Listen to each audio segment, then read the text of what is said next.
Un hombre, dijo Jesús, descendía de Jerusalén a Jericó, y cayó en manos de ladrones, los cuales le despojaron, e hiriéndole se fueron, dejándole medio muerto.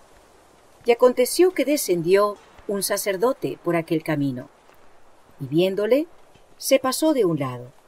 Y asimismo un levita, llegando cerca de aquel lugar y viéndole, se pasó de un lado.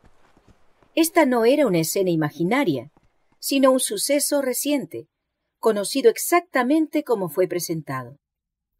El sacerdote y el levita que habían pasado de un lado estaban en la multitud que escuchaba las palabras de Cristo.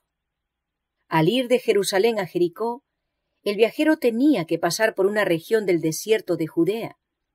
El camino atravesaba una hondonada despoblada y peñascosa que estaba infestada de ladrones, y era a menudo teatro de violencias. Era allí donde el viajero fue atacado, despojado de todo lo que tenía valor, herido y magullado, y dejado medio muerto junto al camino. Mientras yacía en esta condición, vino el sacerdote por ese camino, pero dirigió tan solo una mirada de soslayo al herido. Luego apareció el levita.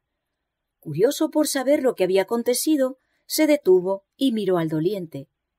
Estaba convencido de lo que debía hacer, pero no era un deber agradable.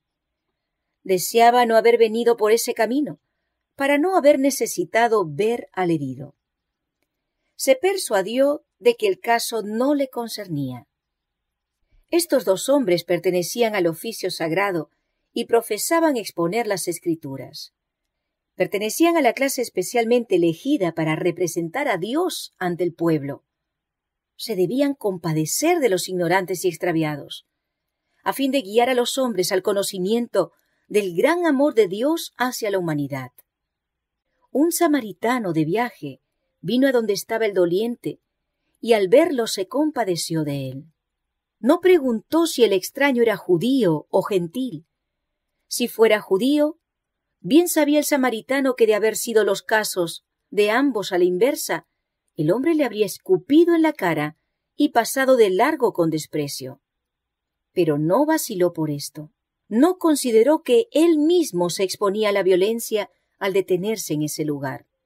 Le bastaba el hecho de que había delante de él un ser humano, víctima de la necesidad y el sufrimiento. Se quitó sus propias vestiduras para cubrirlo. Usó para curar y refrescar al hombre herido la provisión de aceite y vino que llevaba para el viaje. Lo alzó sobre su propia bestia y lo condujo lentamente a paso uniforme, de modo que el extraño no fuera sacudido y sus dolores no aumentaran. Lo llevó a un mesón y lo cuidó durante la noche, vigilándolo con ternura. Por la mañana, cuando el enfermo había mejorado, el samaritano se propuso seguir su camino. Pero antes de hacerlo, lo encomendó al huésped, pagó los gastos y dejó un depósito en su favor. Y no contento aún con esto, hizo provisión para cualquier necesidad adicional, diciendo al mesonero: «Cuídamele, y todo lo que de más gastares, yo cuando vuelva te lo pagaré». Después de terminar la historia, Jesús fijó sus ojos en el doctor de la ley, con una mirada que parecía leer su alma, y dijo: «¿Quién, pues, de estos tres te parece que fue el prójimo de aquel que cayó en manos de los ladrones?» El doctor de la ley no quiso tomar, ni aun ahora, el nombre del samaritano en sus labios, y contestó: «El que usó con él de misericordia». Jesús dijo: «Ve y haz tú lo mismo». Así la pregunta «¿Quién es mi prójimo?», está para siempre contestada. Cristo demostró que nuestro prójimo no es meramente quien pertenece a la misma iglesia o fe que nosotros. No tiene que ver con distinción de raza, color o clase. Nuestro prójimo es toda persona que necesita nuestra ayuda. Nuestro prójimo es toda alma que está herida y magullada por el adversario.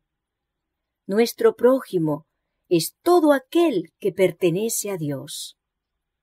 Mediante la historia del buen samaritano, Jesús pintó un cuadro de sí mismo y de su misión. El hombre había sido engañado, estropeado, robado y arruinado por Satanás, y abandonado para que pereciese. Pero el Salvador se compadeció de nuestra condición desesperada. Dejó su gloria para venir a redimirnos, nos halló a punto de morir y se hizo cargo de nuestro caso. Sanó nuestras heridas, nos cubrió con su manto de justicia, nos proveyó un refugio seguro e hizo completa provisión para nosotros a sus propias expensas. Murió para redimirnos. Señalando su propio ejemplo, dice a sus seguidores: «Esto os mando, que os améis los unos a los otros. Como os he amado, que también os améis los unos a los otros».